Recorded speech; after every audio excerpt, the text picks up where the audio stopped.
O Judeu, de Camilo Castelo Branco. Esta obra respeita as regras do novo acordo ortográfico. A presente obra encontra-se sob domínio público ao abrigo do artigo 31 do Código do Direito de Autor e dos Direitos Conexos, 70 anos após a morte do autor, e é distribuída de modo a proporcionar de maneira totalmente gratuita o benefício da sua leitura. Dessa forma, a venda deste audiolivro ou até mesmo a sua troca por qualquer contraprestação é totalmente condenável em qualquer circunstância. Foi a generosidade que motivou a sua distribuição e, sob o mesmo princípio, é livre para difundir, para encontrar outras obras de domínio público em formato digital.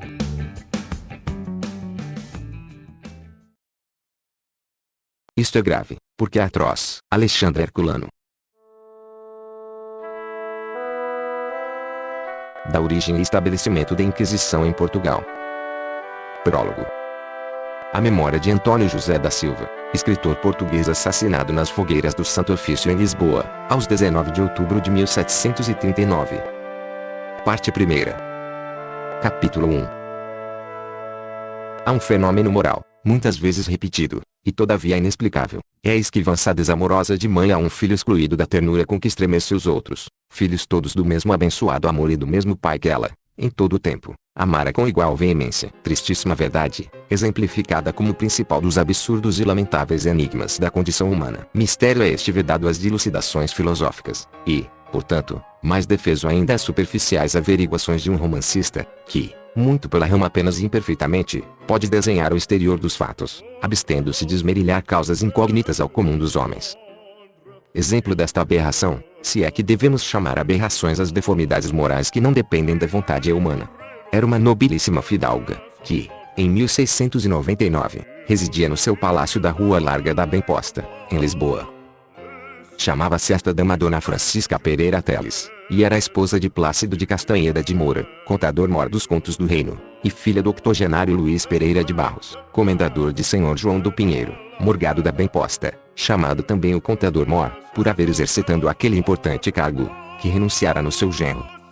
Teria 42 anos. Dona Francisca era mãe de 3 galhardos rapazes. O primeiro, chamado Garcia, amava ela em extremo. O segundo, que era Jorge, desestimava com entranhado desafeto. O terceiro, chamado Felipe, não se extremava do amor ao primeiro.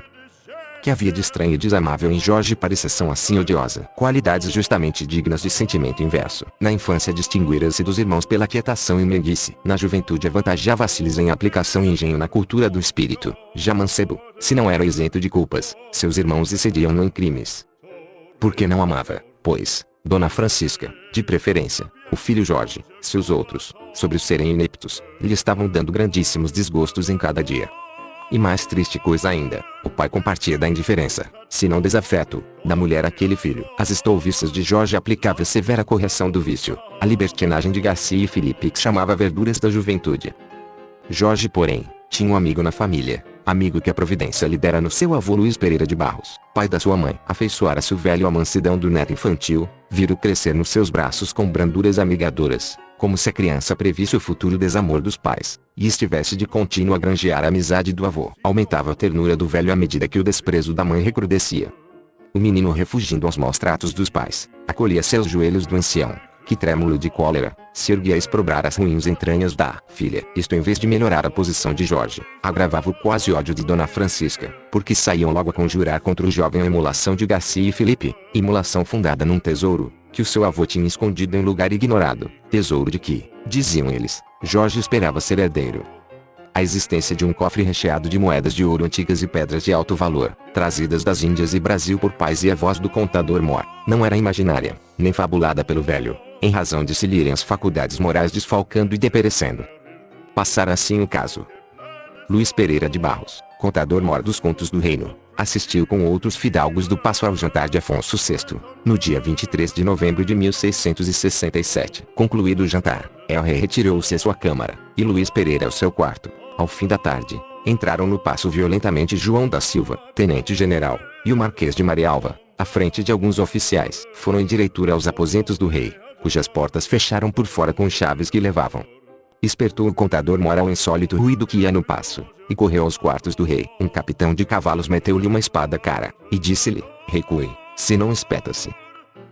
Estacou Luís Pereira, e ouviu bradar do rei, que batia a porta do vestíbulo com a coronha de um bacamarte carregado com 24 balas. O criado leal do monarca atraiçoado e preso era tão afeto a Afonso VI, quanto valoroso. Quis remeter contra o vestíbulo, foi ferido na face, e ali expediria a alma, se o Marquês de Marialva lhe não acudisse, exclamando: Primo Luís, não vertas o teu sangue inutilmente. Afonso está preso para nunca mais ser livre. Se te faz engulho a honra do país, vai-te embora, antes que o povo amotinado te leve no esquife ou nas alabardas. De feito, Afonso VI começara naquele momento a sua agonia de 16 anos por trevas de cárceres. Luís Pereira de Barros saiu do paço escoltado por alguns oficiais enviados pelo Marialva, e entrou nas suas casas da bem posta, no intento de sair do reino. A tormenta do povo começava a rugir não longe da bem posta. O contador Mor temeu-se de ser atacado, roubado e morto na sua casa. Abriu os seus contadores, e lançou num cofre as riquezas mais graúdas de suas lojas do palácio, e escondeu-se no desvão de uma velha cavalariça, sobraçando o cofre, e a filha, que teria então 13 anos. A onda popular esbravejou a porta do palácio, mas um brado sobrelevou a grita, clamando que os amigos do infante deram escolta protetora ao contador Mor. Desandou a mole da plebe contra as casas de Henrique Henriques de Miranda, privado do rei preso, e Luís Pereira, assim que o rumor cessou por noite alta, saiu da escuridade das lojas, e passou algumas horas velando o repouso da filha, que já não tinha mãe. Ao romper da manhã, acompanhado de um escudeiro muito seu privado, desceu ao jardim com o cofre, e tomou por senda arborizada até sumir-se no mais afogado de um bosque, onde, no centro de um tanque seco, estava uma tosca estátua de Netuno. Arreou a do soco onde assentava e destapou um quadrado de pedra em forma de caixa, onde, no outro tempo, a água represava para dali repuxar a boca da estátua. Depois nesta caixa o cofre precioso, ajustou sobre ela a base da estátua, cobriu as junturas com terra tirada à mão de um lameiro úmido, cobriu esta camada com outra de terra seca, e retirou-se pela vereda mais furtiva. Ao entardecer deste dia, despediu alguns servos, e com a filha e poucos criados passou ao Alentejo, e jornadeou toda a noite. Ao abrir da manhã, chegou a uma das suas quintas, e tratou em fechar a ferida da face. Aqui se deteve 4 anos, sem curar de saber se os cargos e regalias lhe tinham sido tirados pelo infante, governador do reino, até que, um dia, o Marquês de Marialva lhe mandou perguntar se vinha exercer as funções de contador Mor, no qual encargo fora provisoriamente nomeada pessoa que não convinha ao serviço, nem, convindo, seria efetiva nele, enquanto o primo Luís Pereira de Barros não se exonerasse. Era tempo de casar Francisca Plácido de Castanheda de Moura, alcade Mor de Basto, comendador de Senhor Salvador de Sarrazes e Senhor Paio de Oliveira de Frades, a tinha pedido. O contador cedeu-lhe a filha, e o cargo, mediante o consenso do infante. Voltou a família para Lisboa, e para o Palácio da Bem-Posta, mas o tesouro não foi exumado do seu esconderijo, nem Luís Pereira declarou a filha ao genro onde ele estava.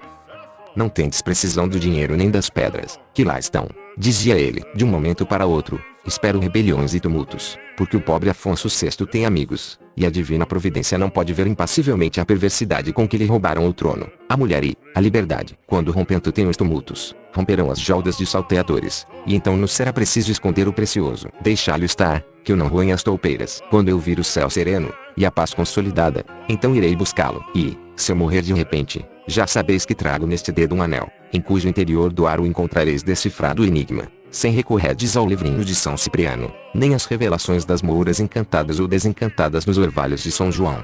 A cobiça de Dona Francisca e do marido, e os ardentes desejos de Garcia e Felipe, grandes dissipadores, respeitavam o segredo do ancião, e não ousavam esquadrinhar nos pardieiros e subterrâneos da parte velha do palácio a lura do cobiçado tesouro.